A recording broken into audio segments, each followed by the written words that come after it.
Coba renungkan Pak. Perkawinannya dengan muslimah tidak sah. Ini bukan masalah fikih, masalah Quran ini, syariat ini, bukan fikih, bukan. Qurannya ada, tidak sah laki-laki non muslim mengawini perempuan muslimah. Kalau dibalik boleh. Tak, berarti nggak sah itu, zina itu. Tapi Allah punya desain, Allah punya iradah, masyiah, qadimah, azaliyah, bahwa dengan itulah Majapahit hilang. Dengan masuk Islamnya Brawijaya V, selesailah Empire Majapahit, bubarlah Majapahit tanpa peperangan, tanpa darah, tanpa bom. Kata orang Jawa, sirno ilang kertaneng bumi.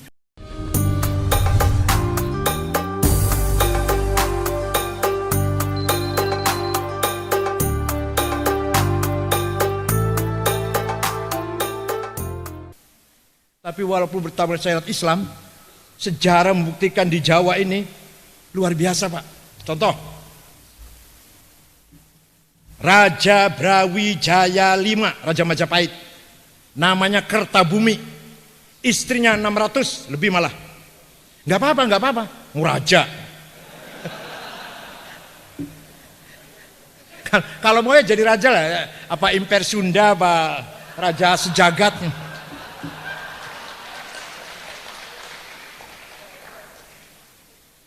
Di antara istrinya muslimah, namanya dari Cina, namanya Subanci atau Dewi Retno, orang Jawa bilangnya. Sah tidak? Suaminya non muslim, Hindu, istrinya muslimah, sah tidak? Quran itu malah, itu Quran itu, bukan fikih, bukan Quran. Tidak sah laki-laki non muslim ngawin perempuan muslimah. Kalau dibalik sah. Ini fikih nih, bukan ijtihad, bukan nas Quran. Udah. Berarti apa? Berarti anaknya zina, anak hasil zina berarti. Punya anak laki-laki, namanya Jinbun, nama Cinanya. Anaknya nakal, setelah dewasa nakal, diusir dari istana, keluar, belok ke timur, jalan ke timur, si anak muda ini, Jinbun ini, masuk Ampel Denta, jumpa dengan Syekh Rahmatullah bin Ibrahim As-Samarqandi, yaitu Sunan Am, masuk Islam, namanya diganti Abdul Fattah. Setelah 5 tahun hafal Quran, paham Islam, permisi Syekh, saya akan mendirikan kerajaan Islam. Ya silahkan, saya doakan. Ringkas cerita, tidak lama berdirilah kerajaan Islam pertama di Jawa, Demak Bintoro, rajanya Abdul Fattah alias Jinbun, notabene putra Brawijaya V. Coba. Kemudian bapaknya kaget, WA ke anaknya satunya. Di Palembang, Raja Aryadillah Prabu Sriwijaya. Nah, saudara kamu Jinbun jadi raja Islam, bagaimana kamu? WA-nya di reply, mohon maaf ayahanda, saya sendiri sudah lama masuk Islam. Nama saya sekarang bukan Aryadillah tapi Fatahillah. Kaget bapaknya. Orang Jawa lama-lama masuk Demak, ikut Demak, meninggalkan Majapahit karena ingin mengucapkan kata ingsun tadi. Dan disebut santri. Santri artinya bersih, budi pekertinya luhur, tepat janji, nggak pernah bohong, nggak pernah khianat. Santri dulu tapi.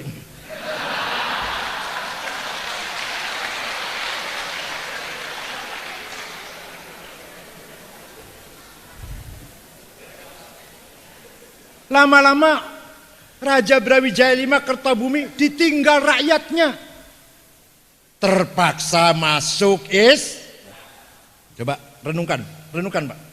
Perkawinannya dengan muslimah tidak sah. Ini bukan masalah fikih, masalah Quran ini, syariat ini, bukan fikih, bukan. Qurannya ada, tidak sah laki-laki non muslim mengawini perempuan muslimah. Kalau dibalik boleh. Tak, berarti nggak sah itu, zina itu. Tapi Allah punya desain, Allah punya iradah, masyiah, qadimah, azaliyah, bahwa dengan itulah Majapahit hilang. Dengan masuk Islamnya Brawijaya V, selesailah Empire Majapahit, bubarlah Majapahit tanpa peperangan, tanpa darah, tanpa bom. Kata orang Jawa, sirno ilang kertaneng bumi. Mohon maaf yang Sunda, mohon maaf ini. Ini Jawa ini. Hilang ditelan bumi. Ilmunya orang Majapahit mana? Ilmunya orang Majapahit yang sakti. Suro diro joyo ningrat lebur dening pangastuti. Kejayaan orang Majapahit kalah oleh doanya santri. Pangastuti doanya santri. Santri dulu tapi. Kalau santri sekarang menghentikan itu lumpur lapindo, drobos sudah. Isi wota nangis, besoknya tambah demen malah. Semakin bertambah malah. Kenapa? Karena isi wota proposal.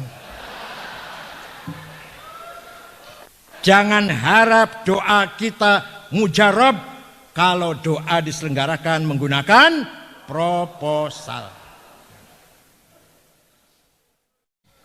Nah, ringkas cerita, Belanda datang. Ini loncat-loncat karena waktunya ya, ringkas saja lah. Belanda datang, mendirikan VOC. Ada seorang gubernur VOC yang bernama, ini beragama Yahudi ini sebenarnya orangnya, Fremensorry, Yahudi Fremensorry, pura-pura Kristen aja. Namanya Cornelis Spelman. Dia yang menumpas gerakan Trunojoyo dari Madura kalah. Dan dialah yang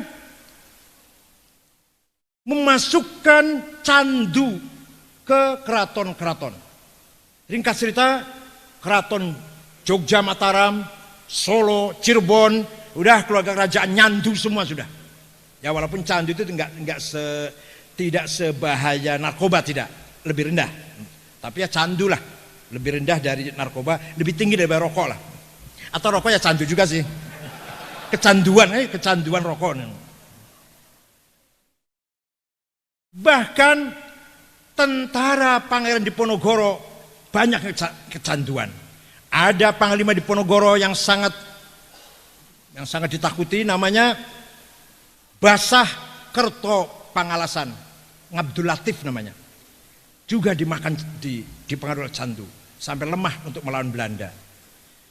Tahun 1830 Diponegoro tangkap oleh Belanda, dibuang ke Makassar, pemberontakan lemah sampai tahun 40, 10 tahun semua masyarakat Jawa sudah kecanduan. Ini kata orang Belanda ini, catatan Belanda ini, kecuali pesantren. Kecuali pesantren yang tidak terpengaruh candu. Luar biasa kan? Ini diakui oleh Belanda sendiri.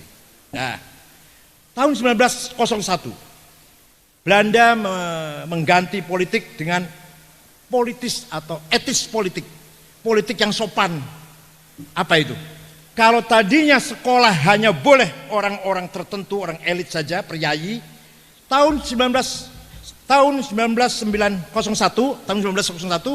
sekolah dibuka untuk semua masyarakat. Silakan masuk sekolah. Kelihatannya baik, kelihatannya terbuka itu untuk mendidik bangsa ini.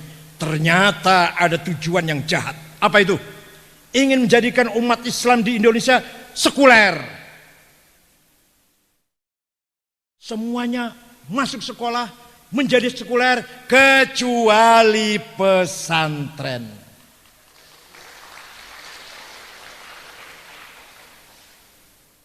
Maka apa kata Ki Hajar Dewantara? Sebentar, Ki Hajar Dewantara nama aslinya Suwardi, nama aslinya. Itu santrinya Kiai Sulaiman bin Zainuddin dari Prambanan, Klaten.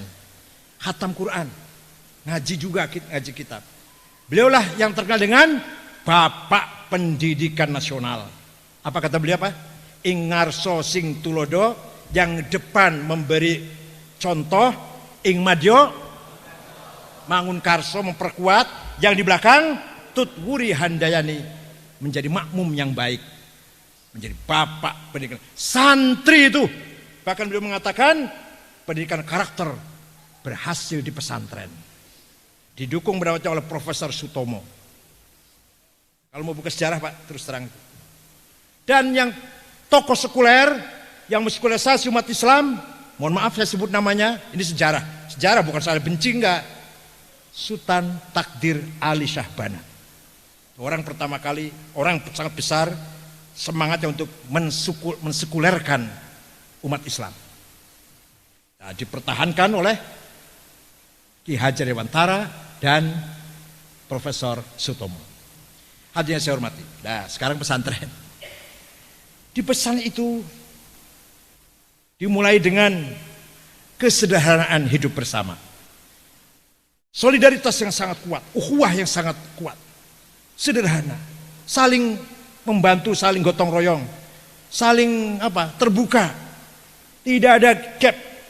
Betul-betul terjadi ukhuwah yang sangat kuat di pesantren. Lebih dari itu. Saya sendiri santri, Pak. Waktu saya di Lirboyo, 4 tahun saya di Lirboyo, di Krapyak, di 4 tahun juga.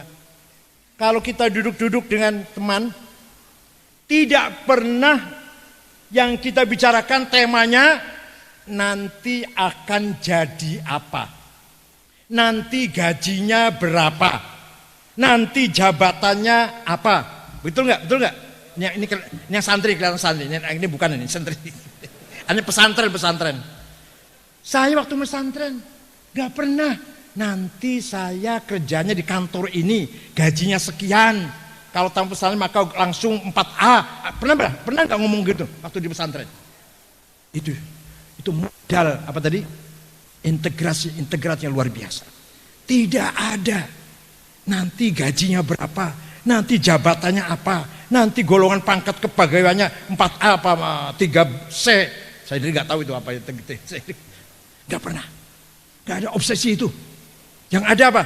Besok apa ya? Fathul Mu'in harus paham. Nah, besok apa ini? Alfiyah harus hafal. Besok lagi apa? Ilmu mantik, ilmu nawarok, idul mubham harus paham. Besok apa? Besok qawaid fiqhiyah, fardul bahiyah harus hafal. Itu aja tiap hari itu di pesantren. Nggak ada. Paling-paling kalau bercanda ya, besok istrinya dari mana? Itu besok mertuanya kaya apa enggak? Jadi ceritanya para rektor ada santri matur sama kiainya. Kiai, kalau saya tamat minta dicarikan istri, ya insya Allah. Cari yang cantik, berilmu, kaya, dan turunannya orang yang terhormat. Jamalan, wamalan, wa ilman, wa hasaban. Kalau ada, kata kiai jawab, kalau ada saya ambil sendiri itu, bukan untuk kamu.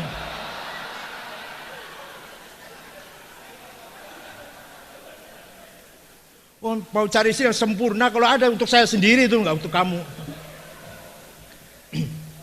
Ada lagi, Kiai punya anak perempuan. Hai, siapa yang ingin jadi menantu saya? Maju.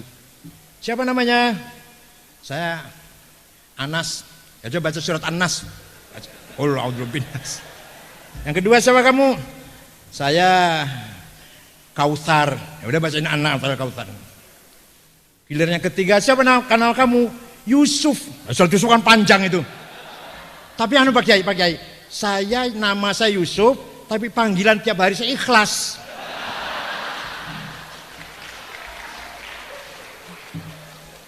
Ya sudah baca surat Ikhlas katanya.